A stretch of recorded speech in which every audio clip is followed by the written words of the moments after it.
Hello, नमस्कार।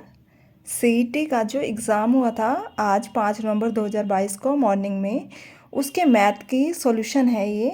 उसको देखिए वन बाय वन क्वेश्चन से स्टार्ट करते हैं। फर्स्ट क्वेश्चन से।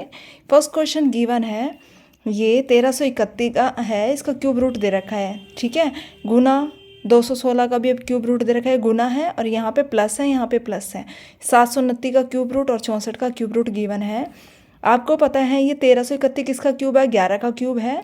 क्यूब रूट को लिखते हैं 1/3 से। ऐसे 216 किसका है, 6 का क्यूब है। क्यूब रूट को हटाया, लिख दिया 1/3। ऐसे 729 को क्या लिखा, 9 का क्यूब, और क्यूब रूट को लिखा 1/3। 64 को लिखा 4 का क्यूब, और क्यूब रूट को क्या लिखा 1/3। अब इस 3 से ये 3 कैंसिल हो गया, यहाँ बच गया 11। इस 3 से ये 3 कैंसिल हो गया, यहाँ बच गया 6। और ये प्लस का निशान ऐसे कैसे, गुना था गुना ही रखा। और 3 से ये 1/3 कैंसिल हो गया, 9 बच गया। ऐसे 3 को 1/3 से कैंसिल किया तो 4 बच गया। तो जो सिंबल थे वो हमने एज इट इज़ रखे, 11 गुना 6, प्लस का निशान 9 बचा, यहाँ से प्लस का निशान 4, ठीक है। तो जब बोर्ड मास लगाते हैं तो पहले गुना करते हैं ना, तो गुना मल्टीप्लाई करते हैं ना, फिर ऐड करते हैं। तो 11 6 66 आ गया, प्लस 9 प्लस 4, तो इनको ऐड करेंगे तो 79 आ गया। तो ऑप्शन आपका क्या आएगा, उसमें आपके सेट में थर्ड ऑप्शन मिलेगा जिसका आंसर है 79, ठीक है। सेकंड क्वेश्चन की तरफ चलिए। इसमें गिवन है जैसे 3 पॉजिटिव नंबर्स दे रखे हैं, 3 धनात्मक संख्याएं हैं। इन तीनों संख्याओं का औसत 1/3 है। सबसे बड़ी संख्या से 8 कम है। कह रहे कि जो तीनों संख्याओं का जो एवरेज है वो कितना है, 1/3। सबसे बड़ी संख्या से 8 कम है। जो सबसे बड़ी संख्या है ना उससे 8 कम है, मतलब तीनों संख्या होगा तो एवरेज का तो 1/3 है, और जो सबसे बड़ी संख्या से 8 कम है। सबसे छोटी संख्या और दूसरी छोटी संख्या का एवरेज अगर 8 है तो सबसे बड़ी संख्या क्या है। तो हम इसके अंदर 3 नंबर मान लेते हैं, एक्स वाई जेड। इसके अंदर हमने माना है एक्स सबसे बड़ा है, वाई और जेड छोटे छोटे हैं। कोई भी इन दोनों में से कोई भी लगा लो, ये छोटा है ये उससे छोटा है, लेकिन सबसे बड़ा एक्स है, ठीक है। आप मान सकते हो, कोई भी चीज़ मान सकते हो। यहाँ पे देखो अभी इन्होंने क्या लिखा था, 3 है ना, 3, इन तीनों संख्याओं का एवरेज मैंने ले लिया। 3 संख्याओं का average x plus y plus z. Average का मतलब 3 नंबर है तो 3 से डिवाइड कर दिया तो एवरेज ये हो गया। इनका एवरेज का 1/3, जो एवरेज है औसत का 1/3 कर दिया। सबसे बड़ी संख्या से 8 कम है। सबसे बड़ी संख्या क्या है, एक्स। एक्स सबसे बड़ी संख्या में से जब हम इस एवरेज को पूरे को 1/3 को घटाएंगे तो कितना आएगा, 8 आना चाहिए। इनका डिफरेंस कितना है, 8 कम बोला है ना इसने, कि जो ये एवरेज है वो 8 कम है किससे, सबसे बड़ी संख्या से। तो हमने ये डिफरेंस निकाल के 8 के इक्वल रख दिया। इसको फर्स्ट इक्वेशन मान लिया।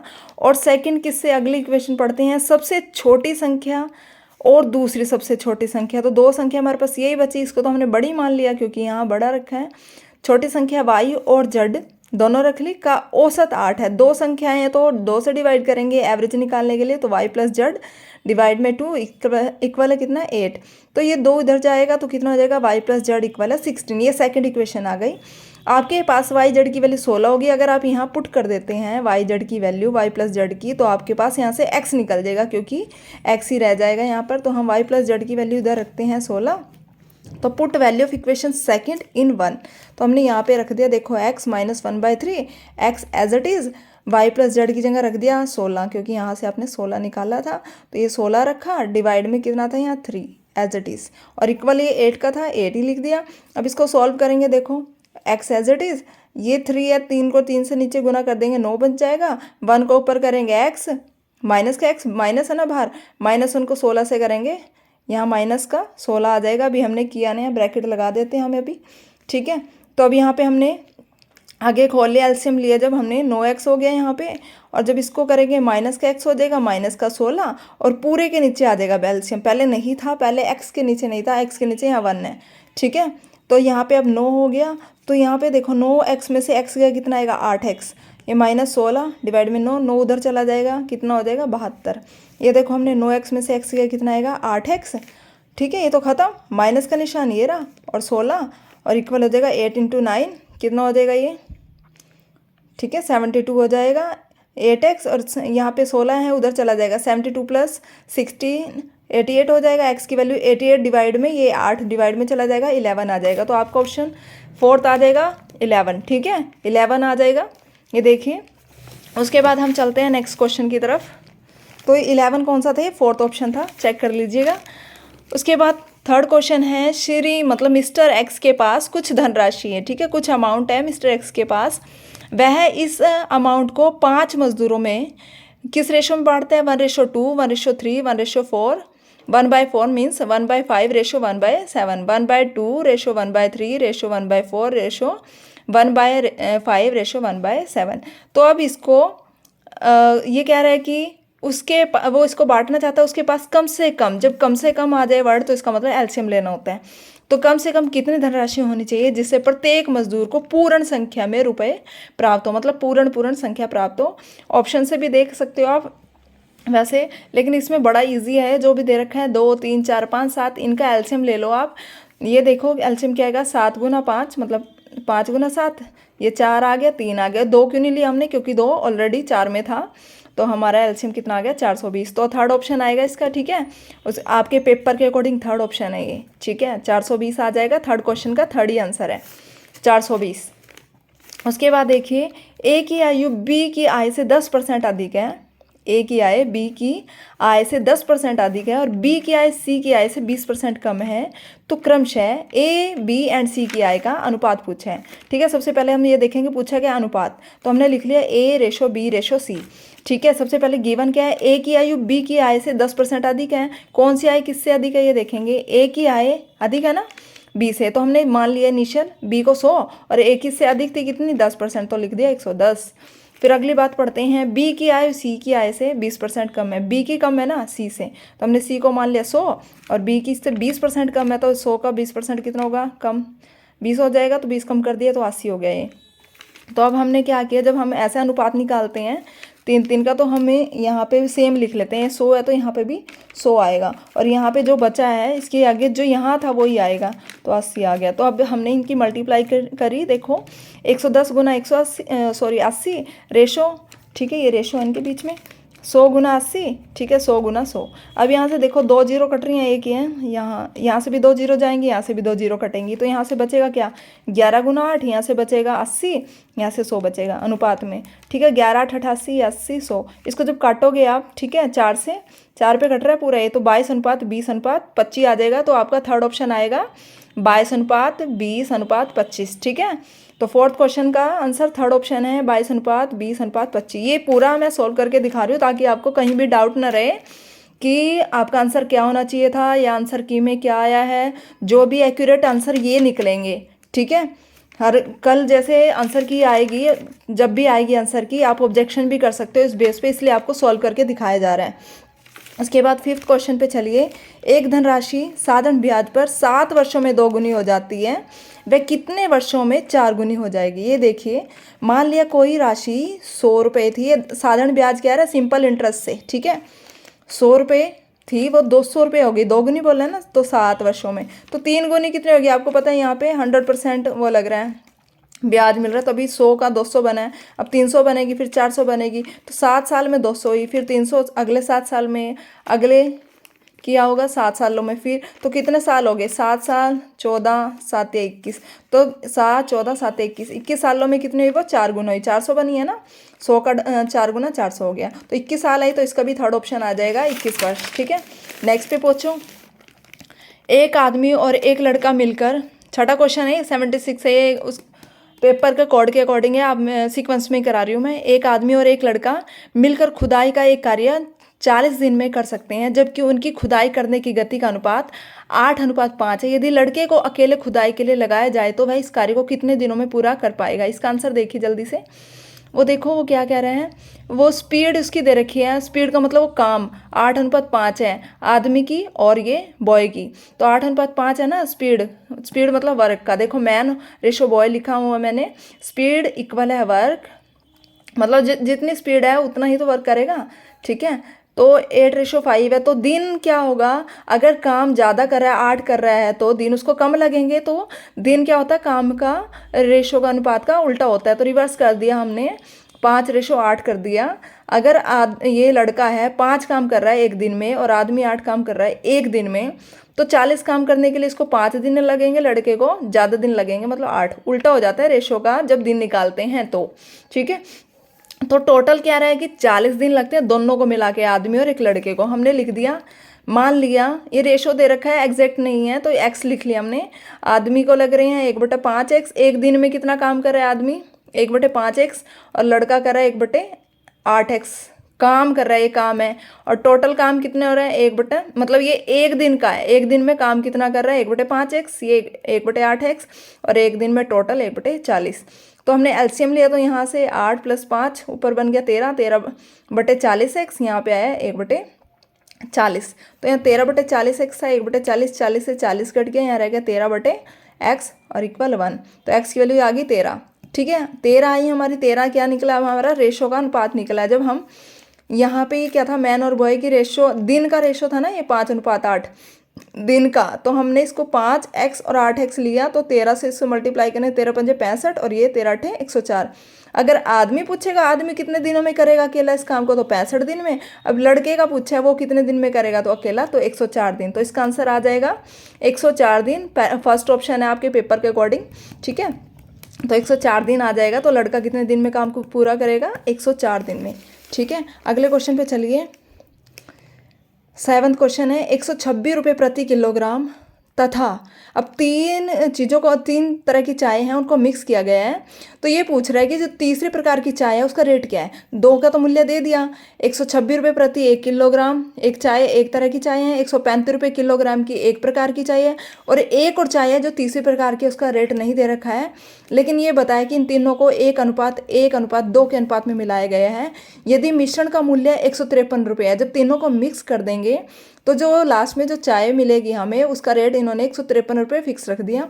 तो तीसरी प्रकार की चाय का रेट पूछ रहा है। तीसरी प्रकार का हमें नहीं बताया था ना इसने। पहली का 126, दूसरी का 135 रुपये बताया, तीसरी का नहीं बताया। और जब उनको मिक्स कर दिया तो बता दिया 153 रुपये प्रति किलोग्राम बेचा इसने। तो हमें उसका रेट निकालना है। देखिए फटाफट, रेशो क्या लिया इन्होंने? पहली चाय 1 रेशो, सेकंड चाय की 1 रेशो ली है, और थर्ड की 2 रेशो ली है। लिखेंगे 126 × 1, इसका 126 था प्राइस। अगली 135 था, उसका भी 1 रेशो लिया है, 1 से मल्टीप्लाई किया, प्लस अगली कितनी ली थी हमें नहीं पता उसका रेट कितना, हमने x मान लिया थर्ड वाली चाय का, और उसका अनुपात लिया है 2। तो 2 पार्ट लिया उसके, और इक्वल रख दिया हमने। जो इनको मिला के नई चाय बनेगी उसका रेट हमने रखा 153 रुपये। तो इक्वल का निशान लगा दिया, इसलिए 153। और 4 क्यों लिखा? क्योंकि टोटल हमने चाय के कितने पार्ट लिए? 1 2 3 4, 4 है ना, 2 3 4, ये 4 था। ठीक है, अब इसको सॉल्व करेंगे। 126 × 1 126, 135, x × 2 2x हो जाएगा, ये गुना करके 612 आया। ठीक है, तो यहाँ 2x रह गया, 612। इसको उधर ले जाएंगे, 126 - 135, तो 351। x की वैल्यू कितनी आ जाएगी? 351। 2 डिवाइड में जाएगा ना, 351/2 है ये 2। ठीक है, तो कितना है? 175.50 रुपये। तो ये तीसरी चाय का मूल्य आ गया 175.50। आप मिला लेना, आपका ऑप्शन 4 है 175.50, ये ऑप्शन लिखा हुआ मैंने, 4th ऑप्शन। ठीक है, अब अगले पे चलते हैं। यहाँ 7th, ये 9th क्वेश्चन है, 8 छूट गया, वो आगे है। 2 संख्याओं का योगफल 45 है और उनका अंतर योगफल का 9वां भाग है। संख्याओं का एलसीएम पूछ रहा है। कह रहा है कि 2 संख्याओं का योगफल तो 45 बता दिया, उनका अंतर मतलब डिफरेंस तो x - y। ठीक है, यहाँ जोड़ कर दिया, योगफल बोला था। उनका अंतर कितना बोला है? योगफल का 9वां भाग। 9वां भाग कैसे आएगा? जब 45 को 9 से भाग करेंगे तो इसका 5 आ जाएगा। ठीक है, इन एक्स और वाई की वैल्यू कैसे निकालते हैं आपको पता ही है। एक बार इनको जोड़ दो, एक बार घटा दो। एक बार जोड़ेंगे तो 45 + 5 50, उसका आधा कर दो 25, ये आ जाएगा एक्स की वैल्यू। और जब घटाएंगे इसको तो आएगा, या इसकी वैल्यू पुट कर लो ऊपर, तो वाई की वैल्यू निकल जाएगी 20। घटा के देखो 45 - 5 40, 40 को 2 से भाग करोगे 20, तो वाई की वैल्यू 20 आ जाएगी। तो हमें 2 रकम मिल गई, हमें एक्स भी मिल गया, वाई भी मिल गया। तो हम दोनों का क्या निकालना है? दोनों, इन्हें बोलना है संख्याओं का एलसीएम। तो हमने संख्याओं का एलसीएम निकालना है 25 का, 20, तो 100 आ जाएगा 25, 20 का। ठीक है, एलसीएम लेना आता ही होगा। सबसे बड़ी संख्या जो दोनों में से जौन सी है वो ले लो, उसका मल्टीपल देखो कैसे निकालोगे। जैसे ये 25 है, बड़ी संख्या 25 है, 25 की टेबल लिख लो, 25 50 75 100। अब ये देखो, इस जो 25 की टेबल लिया उस पर दूसरे वाला डिवाइड कहाँ हो रहा है? 25 से नहीं होता, 50 से नहीं, 75 से, 100 से भाग हो रहा है 20, तो वही एलसीएम आ जाएगा। ठीक है, तो 100 इसका एलसीएम हो जाएगा। तो आंसर आ गया हमारा 2, ऑप्शन 2 है इसके अंदर 100। ठीक है, ऑप्शन 2 है आंसर 100। ओके, अगले पे पहुंचिए। 10th क्वेश्चन, यदि x एक 3 अंकीय संख्या है और वाई एक्स के अंकों को किसी भी क्रम में बदल कर बनने वाली संख्या हो तो संख्या एक्स माइनस वाई सदैव विभाजित होगी। 3 अंक की संख्या है ये, अगर हमको उनको किसी भी क्रम में बदले, मान लिया 521 है, उसका उल्टा लिख दो 125, ठीक है, या कुछ भी लिखो, उसको रिवर्स कर दो, डिजिट को बदल दो, तो वो जो डिफरेंस आएगा उनका वो हमेशा किससे विभाजित होगा, वो हमेशा 9 से विभाजित होगा, ठीक है, 9 से विभाजित होगा और जमा होगी तो 11 से होगा, ठीक है। तो यहाँ पे इसका फोर्थ ऑप्शन आ जाएगा इस वाले आंसर का, 10th का fourth option answer 9। Okay, next पे चलते हैं। 11th क्वेश्चन 0.333, ये बड़ा इजी क्वेश्चन है, पॉइंटों में दे रखा है लेकिन बड़ा इजी है। देखिए 0.25 मल्टीप्लाई 0.499 इंटू ये दे रखा है 0.125 इंटू 24। इसका ऑप्शन से देख के पता चल जाता है कि आपको किस वे में लेके चलना है इसको, कि उसमें अनुपात में दे रखा है ना, रेशो में, मतलब उसमें दे रखा है ये भिन्न में दे रखा है फ्रैक्शन में, तो आपको इसको फ्रैक्शन में बदलना पड़ेगा। इट मीन्स, ठीक है, 0.33 को हम लिख सकते हैं 1/3, 0.25 को लिख सकते हैं 1/4, सबको पता है ना। इसको खोलेंगे 25/100 मतलब 1/4। 0.499 को हम क्या लिखेंगे, देखो 9 के से जब आगे लेके जाएंगे तो 5 बन जाएगा ये, जब 5 से ऊपर कोई भी डिजिट होता है तो अगले वाले में 1 जुड़ जाता है, राउंड ऑफ करते हैं जब, तो 0.5 ना, 0.5 का मतलब होता है 1/2, ठीक है। और इसका मतलब होगा 125 बटे में 1000, इसका मतलब होता है 1/8, ये गुना में 24। ऐसे कैसा लिखा, देखो 3 8 ये 3 8 24 से पूरा काट दिया मैंने, बचा क्या 1/4 और 1/2, क्या बच गया 1/8। तो ऑप्शन आपका आ जाएगा 2, आपके आंसर पेपर के अकॉर्डिंग ऑप्शन 2 मतलब कि आंसर है 1/8। अगले पे चलिए।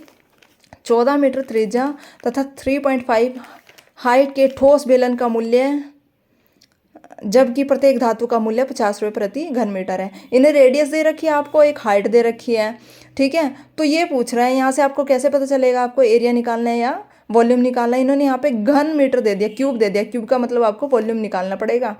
जबकि प्रत्येक धातु का मूल्य 50 रुपये प्रति घन मीटर है, 1 मीटर क्यूब का मूल्य 50 रुपये है, तो हम इसका निकाल लेते हैं पहले। अब बेलन दे रखा है, बेलन का आयतन क्या उतना होता है बताओ, πr²h, ठीक है। बेलन को क्या बोलते हैं इंग्लिश में, सिलेंडर, सिलेंडर का एरिया हो गया πr²h। तो हम यहाँ पे लिखा πr²h, पाई की वैल्यू 22/7 होती है, सबको पता है। रेडियस हमें गिवन है 14, रेडियस का स्क्वायर है इसलिए एक और बार 14 लिख लिया। h की वैल्यू 3.5, इसको काटा 7 दूनी 14, तो इसको सारों को मल्टीप्लाई करो, देखो 2156 मीटर क्यूब आ जाएगा, ठीक है। ये हमारा टोटल वॉल्यूम आया, आयतन आया, लेकिन ये हमने पैसा निकाला है ना कितने रुपए लगेगा, तो 1 मीटर क्यूब पे ये खुद बता रहा था 50 रुपये लगता है, तो 2156 मीटर क्यूब पे कितना लगेगा, 50 गुणा 2156 कर देंगे तो आ जाएगा आपका, ये आ जाएगा, ठीक है, 1,78,000, ठीक है। ये हमारा थर्ड ऑप्शन आ गया, ठीक है, वॉल्यूम में थर्ड ऑप्शन, ये निकाल के देख लेना, ठीक है। ये एक्यूरेट आंसर है, 100% श्योरिटी है इसकी, क्योंकि सॉल्व करके दिखा रहे हैं हम आपको। तो ये देखिए अगला क्वेश्चन पे चलिए। 13वां क्वेश्चन है, ए ने 38,000 लगाकर, एक बंदा ए है एक बी है, ए ने तो 38,000 रुपये लगाकर व्यापार आरंभ किया और दूसरे वाला बी जो है वो 5 महीने के बाद 55,000 रुपये की पूंजी लगाकर इस व्यापार में प्रवेश करता है। वर्ष के अंत में 20,000 रुपये का कुल लाभ कितने का होता है, 22,000 का लाभ होता है। तो निम्न में से कौन सी राशि ए और बी के लाभ के लगभग अंतर के समान है, डिफरेंस पूछ रहा है ना। तो अब हमने क्या किया, रेशो निकाल लिया। सबसे पहले ए ने 38,000 रुपये की पूंजी लगाई और कितने टाइम के लिए लगाई, पूरे 12 महीने के लिए, 12 मंथ है ये, ठीक है। रेशो बी ने 55,000 की राशि लगाई और कितनी महीने के लिए, 7 के लिए, क्योंकि वो 5 महीने के बाद आरंभ करता है, इसका मतलब 7 महीने के लिए लगाता है, साल में 12 महीने होते हैं ना, ठीक है। तो ये 3 0 से 3 0 काट दी, 38 गुना 12 रह गया, रेशो 55 गुना 7, इसको आया 455, रेशो 385। अब यहाँ पे देखो कुल लाभ, अगर इनको जोड़ेंगे 456 प्लस 385 हो गया 841, और इनका डिफरेंस निकालेंगे तो 71 आएगा, ठीक है। अब ये क्यों निकाला, अब ये कह रहे हैं कि इतने का टोटल लाभ हो रहा है 22,000 का, तो ये हमने लाभ ही तो निकालना है, मतलब ब्याज निकालते हैं ना, तो ये आधा जैसे ब्याज लिखते हैं मूलधन गुना दर गुना समय बटे 100, अब जब हम लिखेंगे भी तो ये कट ही जाना है, दर गुना 100, इस चक्कर में हमने नहीं लिखा, सीधा रेशो में ऐसे निकालते हैं हम, ठीक है। तो ये हमारा आया कुल, ये कुल ब्याज या कुल लाभ हमारा रेशो में तो ये निकला 841, लेकिन ये कह रहा 22,000 रुपये का कुल लाभ हुआ, हमने लिख दिया 22,000 रुपये का कुल लाभ। और अगर एक का प्रॉफिट होता तो ये निकलता, लेकिन हमें डिफरेंस कितना है, क्योंकि इन्होंने अंतर पूछे ए और बी के, तो हमने ए का अमाउंट इतना लाभ हुआ है, बी को इतना हुआ, तो दोनों का अंतर निकालेंगे तो 71 आएगा।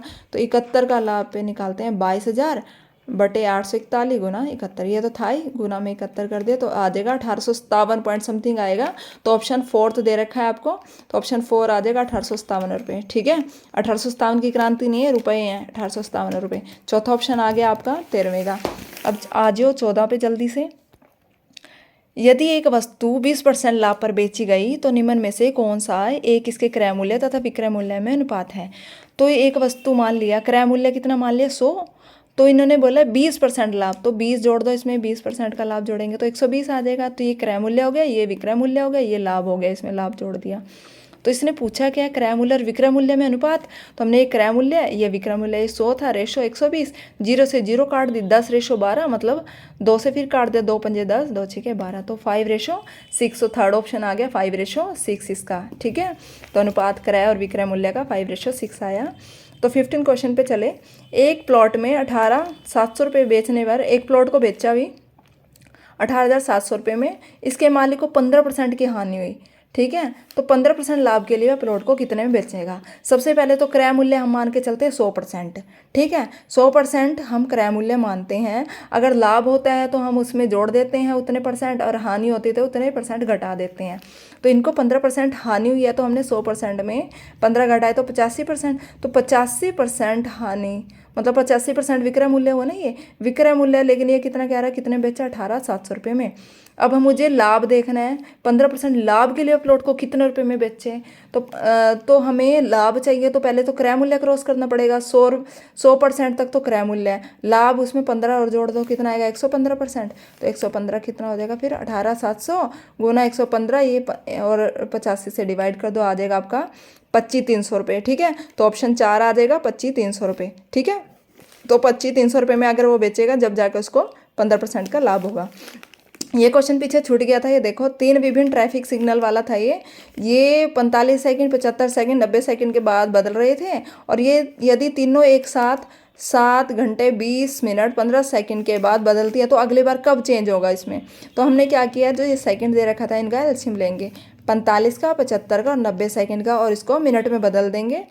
45, 75, 90, इसका ये कितना निकल के आया, एलसीएम निकालना आता है आप लोगों को, सबसे बड़ा लेके उसका निकाल दो। देखो 450 आया इसका एलसीएम। 450 को मिनट में बदलने पे कैसे करोगे, 450 को 60 से भाग करके आपका आएगा 7 मिनट 30 सेकंड। तो आप इसको, जो ये टाइम था इसमें मिनट, ये तो घंटे आगे वाला 7, ये मिनट है, ये सेकंड है। तो आपको इसके अंदर जोड़ो, 7 20 में 7 जोड़ोगे तो 27 आ जाएगा, ये देखो। ठीक है, और 45 में 30 जोड़ोगे तो 45। ठीक है, ये पूरा टाइम आ गया 7 घंटे 27 मिनट 45 सेकंड के बाद दोबारा से ये सिग्नल चेंज होगा। तो आपका ये सॉल्व हो गई, तो ऑप्शन 3 आ जाएगा इसका। ठीक है, आपके पेपर के अकॉर्डिंग। तो थैंक यू, ये सॉल्व हो गया आपका पूरा मैथ का, CET का मैथ का। ठीक है, ओके, बाकी बाद में करते हैं, बाकी टॉपिक भी देखेंगे इसके, GK वगैरह के। ठीक है, बाय।